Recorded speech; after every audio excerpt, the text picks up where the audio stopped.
துலாம் ராசிக்கு 9ல வந்து குரு வரப்போறாரு. இதுல இன்னொரு விஷயம் என்னன்னா, இந்த வருஷம் ஜோதிடம் கணித்தவர்கள் எல்லா ஜோதிடர்களுமே துலாம் ராசிக்கு சூப்பரா இருக்கு. ஆஹா! ஓஹோ! அப்டின்னாங்க. குரு பெயர்ச்சி எப்படி இருக்கு சார் அவங்களுக்கு? 9ஆம் இடத்துல குரு வந்தவுடன் இவருடைய செயல்கள் எல்லாமே மாறும்.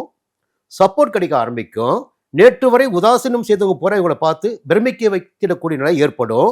திடீர்னு பெரியவங்களை தேடி வந்து உதவி பண்ணுவாங்க. தெய்வ அருள் கிடைக்கும். புரியுங்களா? குடும்பத்தில் ஒரு பெரிய மரியாதை ஏற்படும். தொழிலில் மரியாதை ஏற்படும். தனி செல்வாக்கு ஏற்படக்கூடிய காலகட்டம் 9ஆம் இடத்துக்கு குரு பகவான் காலம். இன்னொரு காரணம் இருக்கு.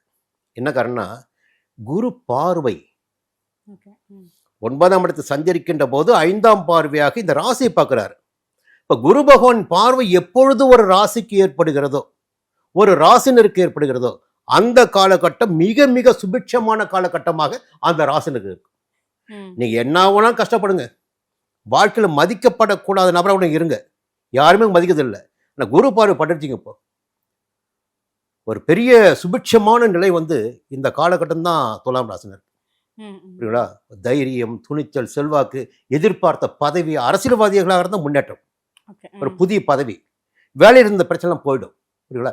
எல்லாவற்றிலுமே எதிர்பார்ப்புகள் நிறைவேறக்கூடிய காலகட்டமாக 9ஆம் இடத்துடைய குரு காலகட்டம் இருக்கும்.